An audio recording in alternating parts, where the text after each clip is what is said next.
আল্লাহ পাক রব্বুল আলামিন তার হাবিবের সামনে তিনটি ফেলা রাখলেন।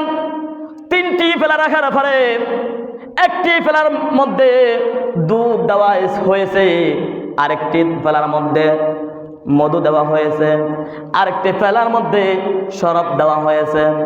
জিবরাইল আলাইহিস সালাম ডাক দিয়ে বলে, ইয়া রাসূলুল্লাহ সাল্লাল্লাহু আলাইহি ওয়াসাল্লাম, হুজুর গো, মহান রব্বুল আলামিন বললেন এই তিনটি ফেলার মধ্যে যে বস্তুগুলো রয়েছেন, যে ফেলাটি আপনার থেকে গ্রহণযোগ্য হয় ওই ফেলাটি আপনি পান করতে পারবেন। আমার রাসূল যখন তিনটি ফেলা দেখলেন, তিনটি ফেলার মধ্যে সর্বপ্রথম যে ফেলাটা তিনি হাত দিয়ে ধরলেন এবং তিনি পান করলেন, ওই ফেলাটা হলো দুধের ফেলা। সুবহানাল্লাহি ওয়া বিহামদিহি। দুধ মানে হয়েছে দিন ধর্ম, দুধ মানে হয়েছে দিন এবং ধর্ম। কোনো ব্যক্তি যদি কি স্বপ্নের ভিতরে দেখে, স্বপ্নের ভিতরে যদি দেখে আমি দুধ খাচ্ছি, তাহলে মনে করতে হবে এই ব্যক্তি মুমিন হবে, মুত্তাকি হবে, সলিহিন হবে, সলিহিন হবে, জ্ঞানবান হবে, আল্লাহওয়ালা হবে।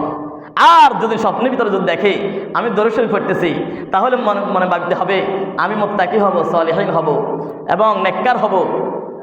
আর কোনো ব্যক্তি যদি নাকি আমার রাসূলকে দেখে স্বপ্নের ভিতরে, তাহলে তো ওই ব্যক্তির জন্য জাহান্নামের আগুন হারাম, বিনা হিসাবে জান্নাতের ভিতরে প্রবেশ করবে। সুবহানাল্লাহি ওয়া বিহামদিহি। ইয়া রাসূলুল্লাহ সাল্লাল্লাহু আলাইহি ওয়াসাল্লাম, ও গো আল্লাহ পাকের হাবিব, আপনি দুধ ধরেছেন, দুধ মানে হয়েছে দিন ধর্ম। ইয়া রাসূলুল্লাহ, আল্লাহ পাকের পয়গম্বর সব দুধগুলা পান করেন নাই, শেষে দিয়ে কিছু দুধ ওই পাত্রের মধ্যে রয়ে গেছেন। ইয়া রাসূলুল্লাহ সাল্লাল্লাহু আলাইহি ওয়াসাল্লাম, ওগো আল্লাহ পাকের পয়গম্বর, আপনি দুধ পান করলেন, কিন্তু সমস্ত দুধগুলো যদি পান করতেন অনেক ভালো হইতো। আপনি অধিকাংশ দুধগুলো পান করলেন, পাত্রের ভিতরে একটু দুধ রয়ে গেছে। তার মানে হচ্ছে আপনার কিয়ামত পর্যন্ত যত উম্মতগুলো আসবে, অধিকাংশ উম্মতগুলা মুমিন মুত্তাকি হবে, তার ভিতরে কিছু অংশ উম্মতগুলা কাফের বেঈমান হবে, দুনিয়ার বুক থেকে চলে যাবে। আল্লাহু আকবার। ইয়া রাসূলুল্লাহ, খুব ভালো কাজ করেছে। দুধ মানে হয়েছে দিন ধর্ম, সেজন্য সন্তানদেরকে বেশিরভাগ দুধ খাওয়াবেন। আপনিও খাবেন, আমরাও খাবো। দুধ এটার ভিতরে কোনো ধরনের রোগ নেই। দুধ যত খাবেন তত ভালো। মধুর চাইতে দুধ খাবেন। ইয়া রাসূলুল্লাহ সাল্লাল্লাহু আলাইহি ওয়াসাল্লাম, হুজুর গো, যদি নাকি আপনি মধুর ফেলাটা ধরতেন তাহলে কি হতো জানেন নাকি? ইয়া রাসূলুল্লাহ, যদি নাকি আপনি দুধের ফেলাটা ধরতেন তাহলে আপনার সমস্ত উম্মতগুলা দুনিয়ার লোক লাশের মধ্যে পড়ে থাকতেন।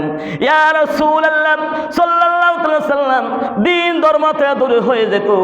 ইয়া রাসূলুল্লাহ, আর যদি নাকি শরাবের ফেলাটা ধরতেন তাহলে শরাবের ফেলাটার মানে হচ্ছে আপনার সমস্ত উম্মতগুলা দুনিয়ার বুক থেকে মাতাল অবস্থা হয়ে বেঈমান হয়ে দুনিয়ার বুক থেকে চলে যেত। আল্লাহু আকবার। আমার ভাইরা, যখন নাকি রাহমাতাল লিল আলামিন উনার সঙ্গে কথাবার্তা বললেন, এই মুহূর্তে চলে যাবেন জিবরাইল আলাইহিস সালাম, আল্লাহ পাকের পয়গম্বর রাহমাতাল লিল আলামিন উনাকে যখন সিদরাতুল মুনতাহার মধ্যে নিয়ে তিনি কথাবার্তা বলতে লাগলেন, এমন সময় আমার রাসূল ডান দিকে তাকালেন, ডান দিকে যখন তাকালেন, ডান দিকে দেখতে পেলেন বাইতুল মামুরের সঙ্গে হযরত ইব্রাহিম আলাইহিস সালাম তিন ডাইশ লাগায় বসে আছেন। এবার তিনি সামনের দিকে তাকালেন, সামনের দিকে যখন তাকালেন, সামনের দিকে তিনি দেখতে পেলেন এমন একটি বিশাল আকারের একটি মাঠ, যে মাঠের মধ্যে মহান রব্বুল আমিন জান্নাতের স্বর্ণ দিয়া কতগুলা প্রজাপতি, এক একটা রং এক এক রকম, কত সৌন্দর্য। চতুর্দিক দিয়ে রহমতের ফেরেশতাগুলা এইভাবে তারা দারওয়ানের মতন হয়ে দাঁড়ায় আছেন। আর মাঝখান দিয়ে সমস্ত যে জান্নাতে যে সমস্ত স্বর্ণ দিয়ে প্রজাপতি বানাইছেন, ওই প্রজাপতি উড়ে বেড়ায়, খুব সুন্দর লাগে। আমার রাসূল তাকাই আছেন। হযরত জিবরাইল আলাইহিস সালাম ডাক দিয়ে বললেন, ইয়া রাসূলুল্লাহ সাল্লাল্লাহু আলাইহি ওয়াসাল্লাম, ও আল্লাহ পাকের হাবিব, আমি এই মুহূর্তে আপনার থেকে বিদায় নিয়ে চলে যাব। যখন নাকি এই কথা বললেন, আমার রাসূল ডাক দিয়ে বললেন, ইয়া আখি জিবরাইল, ও ভাই জিবরাইল, জিবরাইল যদি নাকি এই মুহূর্তে তুমি চলে যাও, তাহলে আমি এখানে শূন্য হয়ে যাব। আমি এখানে কি করে একলা দাঁড়াবো, কি করে থাকবো? ইয়া রাসূলুল্লাহ, ইয়া হাবিবাল্লাহ, এই পর্যন্ত আল্লাহ পাক রব্বুল আলামিন আমাকে আসার জন্য অনুমতি দিয়েছেন। আমি যদি এর বাহিরে আপনার সঙ্গে উপরের দিকে যেতে চাই, তাই আল্লাহর নূরে জ্বলে পড়ে সারখার হয়ে যাব। ইয়া রাসূলুল্লাহ, আমি চলে যেতে হবে, আমাকে বিদায় দিয়ে দেন। ইয়া রাসূলুল্লাহ, আল্লাহ পাক আপনাকে নিয়ে যাবেন, আল্লাহ পাক আরশে আযিমে আপনাকে নিয়ে যাবেন। তিনি চলে আসলেন, জিবরাইল আলাইহিস সালাম চলে এলেন। ওই স্থানের ভিতরে আমার রাসূল দাঁড়াই আছেন, একলা দাঁড়াই আছেন। দাঁড়া থাকার পরে তিনি খুব একটা চিন্তিত। অনেক সময় দেখবেন একলা যখন নাকি মানুষ দাঁড়ায় থাকে, তখন দুনিয়াবি অনেক ধরনের চিন্তা ভাবনা এগুলো অন্তর্ভুক্ত আসে। তিনি মনে মনে ভাবেন, হায় হায়, এই স্থানের ভিতরে আল্লাহ পাক আমাকে নিয়ে আনলেন, এখানের ভিতরে আমার কোনো দুনিয়াতে মাও নাই, বাপও নাই, মা হারা, বাপ হারা, আমার একটা বোন নাই, একটা ভাইও নাই, দাদাও নাই, যে দাদাটা নিজের জীবন চাইতে বেশি ভালোবাসতেন, দাদাও নাই। আমাকে একটা চাচা খুব মহব্বত করতেন, নিজের জীবন চাইতে বেশি ভালোবাসতেন, ওই চাচাটাও নাই। এবং আমার একজন স্ত্রী মা খাদিজাতুল কুবরা রাদিয়াল্লাহু তাআলা আনহা, উনি ওনার সমস্ত সম্পদগুলা আমার ধর্মের জন্য, আমার জন্য বিলিয়ে দিয়েছেন। এমনভাবে ভালোবাসতেন আমাকে, আমার খাদিজা তো নেই। আমি এই কথাগুলা আল্লাহ পাক যে আমাকে এত সম্মান দিয়েছেন, মর্যাদা দিয়েছেন, আমি এগুলা গিয়ে কাকে বলবো, কার কাছে প্রকাশ করব? স্বাভাবিক একটু মনের ভিতরে আসবে, কারণ ওইখানে একলা দাঁড়ায় আছেন। নিজে নিজে চিন্তা করেন, হ্যাঁ রে, মা হারা, বাপ হারা, ভাই নেই, বোন নেই, কেউ নেই, কাকে বলবো, কে বিশ্বাস করবে? হযরতে মা খাদিজাতুল কুবরা রাদিয়াল্লাহু তাআলা আনহা, কিতাবের মধ্যে আছে, তার বাবা নেককার মানুষ ছিলেন। তিনি একবার তার মেয়েকে ডাক দিয়ে বললেন, ও খাদিজা, মক্কার মতওয়াল্লি, মক্কার প্রেসিডেন্ট আব্দুল মুতালিব, তার একজন সন্তান হবে, সেই সন্তান নাম হবে আব্দুল্লাহ। আব্দুল্লাহর নসব দিয়ে একজন সন্তান দুনিয়ার বুকে আসবেন, যার নাম হবে মুহাম্মাদুর রাসূলুল্লাহ সাল্লাল্লাহু আলাইহি সাল্লাম। যদি পারো আমার এই ধন সম্পদগুলা তুমি ওনার জন্য বিলিয়ে দিবে, আর তোমার জীবনটাকে উৎসর্গ করে দিবে। যদি মারে করতে পারো, তাহলে এহকালেও তুমি ধন্য, আখিরাতেও ধন্য।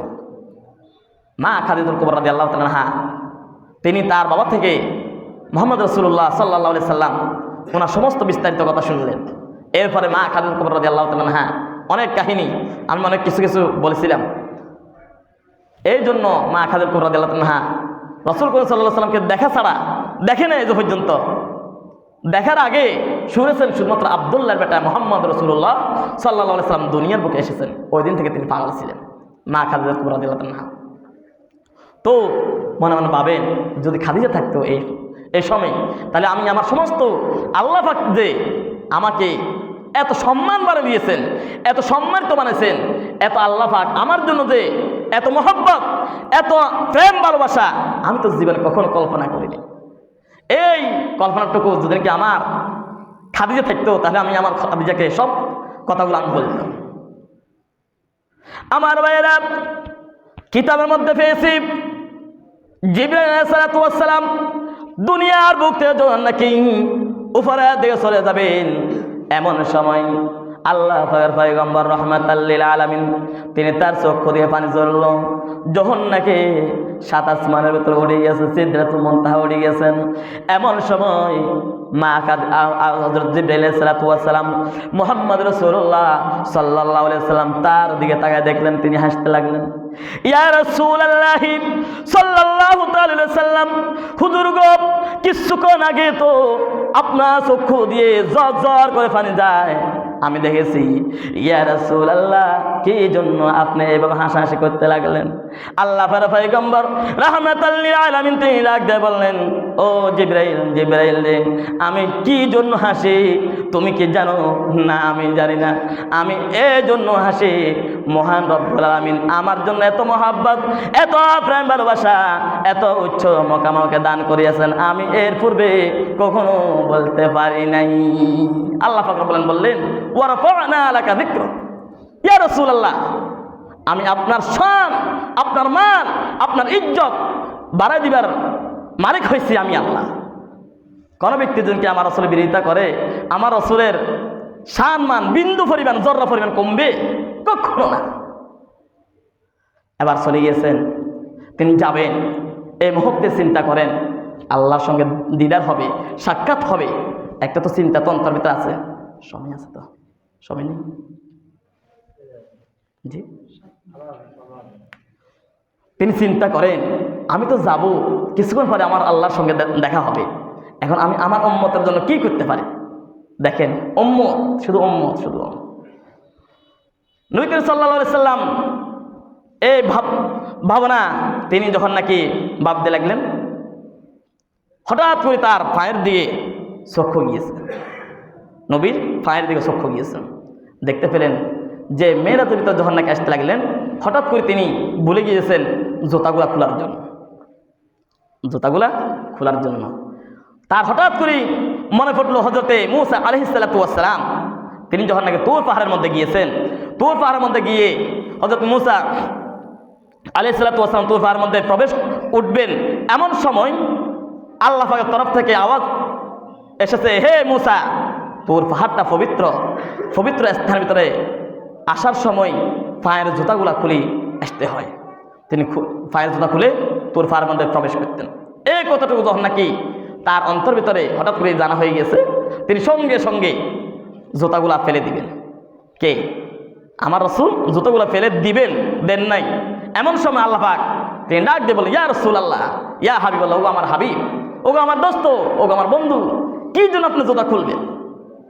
ইয়া রাসূলুল্লাহ সাল্লাল্লাহু আলাইহি সাল্লাম, হুজুর গো, আপনি জুতা খোলা করার দরকার নেই।